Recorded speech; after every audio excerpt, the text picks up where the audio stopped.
All right, Sedge, so last week we were putting these doors on and you were adjusting the hinges and it kind of blew my mind a little bit. Can you explain a little bit more about that? I can. I love teaching people how to adjust hinges in the kitchen. There's sometimes, in anybody watching, you may see your doors knocking together. Okay, or you may see this gap doesn't match the gap over here with your adjacent cabinet. So Chris, swing around over here and we look at this whole bank of cabinets. Over time, we can adjust all these gaps continuously, and you can see it aesthetically by staring at it. So there's some adjustments in here I need to do, but these are my shop cabinets. Where it's really important is in the kitchen. And there's sometimes your cabinet hinges cause it, and we'll show you, everybody, in just a few minutes how they kind of knock together. I'll show you the adjustment for that.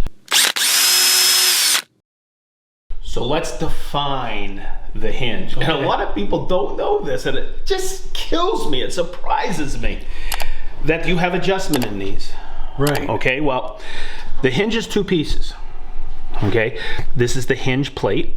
Okay. Okay, and this is the hinge itself, or what we call a cup hinge. All right, and that's what goes into the door. This goes to the side of the cabinet. And you usually have, almost all the time, it's 3 screws. And Chris, let's make sure you get this, because there's a lot to talk about here. You see this screw right here? Mm-hmm. It drives me crazy when I hear somebody say, oh, that's a Phillips head. It is not. It's a posi drive. You see the extra marks on there? The adjustment is done with a posi drive screwdriver. We've done a video on this and it kind of went ballistic, but you'll notice those extra splines in there.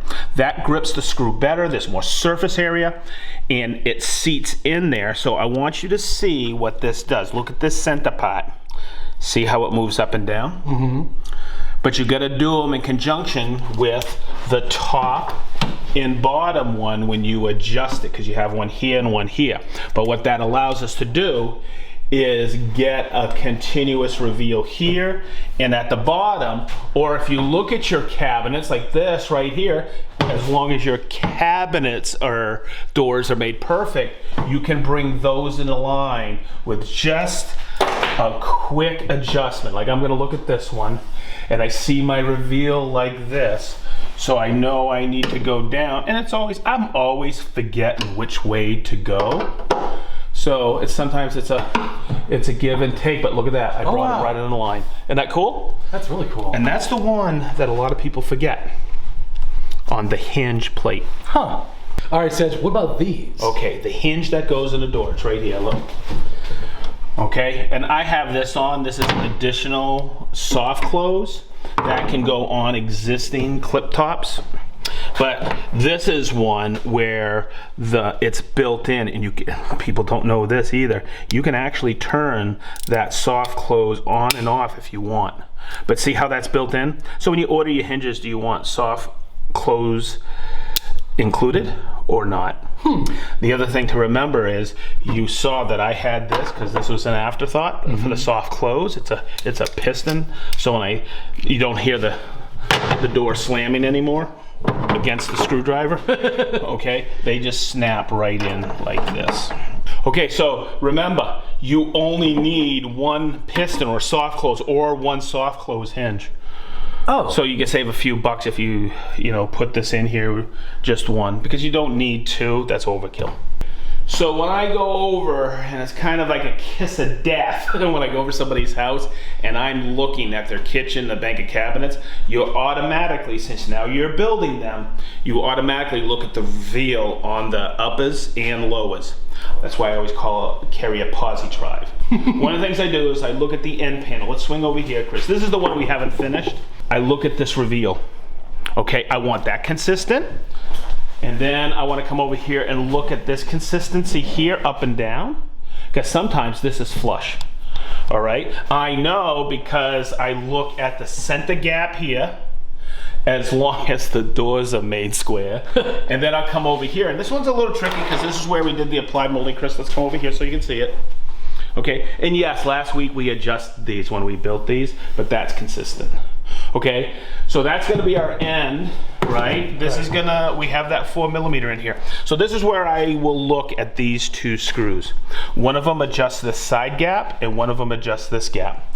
And sometimes it's just turning righty-tighty, lefty-loosey, but I always have to do a little test on it to make sure I'm going in and out.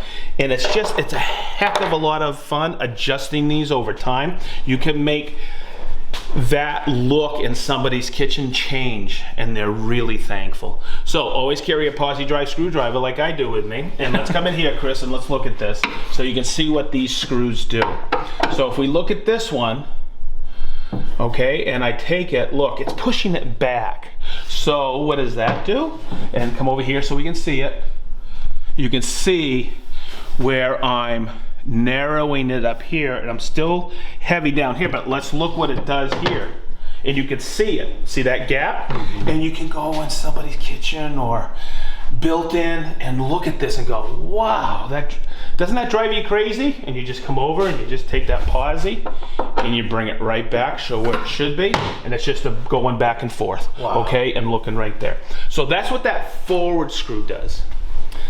Now the next screw is the one in back, okay, and what that does, let's look to see what it does. Chris, you in there? Mm-hmm. Okay, look what it's doing. It's pushing it in and out. Now, I really like these Bloom hinges because some of them have a slot in there with the screw, and that's where you gotta hold on to here because it opens up and you have to physically move it in and out, where this one is on a cam and it is just effortless. Wow. So I'll just take it like that, and when I close the door, I'll come over here and look to make sure my gap is consistent, and this one is a little heavy up top, so I'll just bring it in another quarter turn like that, and I'll take care of it. Absolutely perfect. All right, thanks, Sedge, for the explanation on that. I mean, it's simple. It's 3 screws, a posi drive screwdriver. I can't emphasize that enough, because if you start messing it with the Phillips, there's a chance that you'll strip the screw head out. So as we always say on the SedgeTool channel, be positive and stay sharp.